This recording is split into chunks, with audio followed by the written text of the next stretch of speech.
ପୁଣି ଦେଖିବା ବୃଷ ରାଶିରେ ରାହୁ ଚଳନ ହେବେ କୁମ୍ଭକୁ।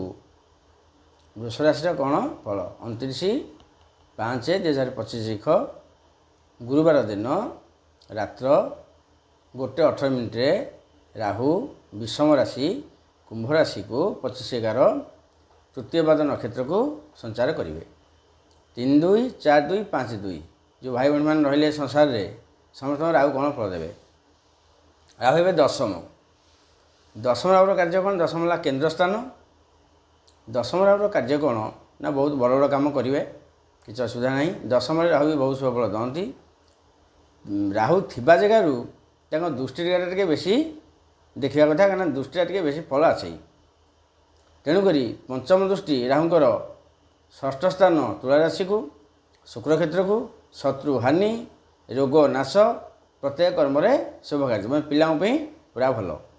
ସପ୍ତମ ଦୃଷ୍ଟି ଚତୁର୍ଥ ସ୍ଥାନ ସିଂହ ରାଶି, ରବି କ୍ଷେତ୍ରକୁ, ଗୃହ ଟିକେ କଳହ ରହିବ, ମାତୃସ୍ଥାନୀୟ ବ୍ୟକ୍ତିଙ୍କର ପୀଡ଼ା ରହିବ ବା ତାଙ୍କ ସହିତ କଳହ ରହିବ, ଜାଗା ଜମିରେ ଟିକେ କଳହ ହେବ, ଗାଡ଼ି ମଟର ଟିକେ ବାଧା ସୃଷ୍ଟି ହେବ, ବିଦ୍ୟା ଟିକେ ଅମନୋଯୋଗ ହେବ। ଇଏ 17/8/2025ରୁ 17/9/2025 ଏକ ମାସ ଏସବୁ ଘଟିବ, ତାପରେ ଆଉ କିଛି ନାହିଁ।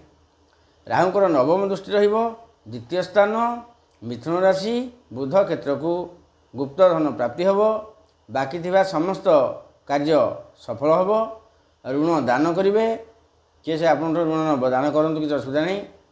ମୁଖର ଯଦି କିଛି ସମସ୍ୟା ଥିବ ସେ ନାଶ ହେବ, ସମସ୍ତ କାର୍ଯ୍ୟ ସଫଳ ହେବ, କିଛି ଅସୁବିଧା ନାହିଁ। ଦ୍ୱାଦଶ ଦୃଷ୍ଟି ରାହୁଙ୍କର ଏକାଦଶ ସ୍ଥାନ ମୀନ ରାଶି, ବୃହସ୍ପତି କ୍ଷେତ୍ରକୁ, ଆୟ ଉତ୍ତମ ରହୁଛି ଏ ବର୍ଷ, ବଡ଼ ଭାଇ ସହ ସମ୍ପର୍କ ଉତ୍ତମ ରହିବ, ଘରକୁ ଭଲ ଭଲ ଜିନିଷ କିଣା ହେବ। ଦ୍ୱାଦଶ ଦୃଷ୍ଟି ରାହୁଙ୍କର ରହିଲା ମୀନ ରାଶି, କିଛି କୌଣସି ପ୍ରକାର ଅସୁବିଧା ନାହିଁ। ବିଶେଷ କରି ବୃଷ ରାଶିର ଭାଇ ଭଉଣୀମାନେ ରାହୁଙ୍କର ଯେଉଁ 1.5 ବର୍ଷ ବହୁତ ସଫଳ ନିଶ୍ଚୟ ପାଉଛନ୍ତି, ଟିକିଏ ଅବଲମ୍ବନ ନାହିଁ। ଫେର ଦେଖିବା ପରବର୍ତ୍ତୀ ରାଶି।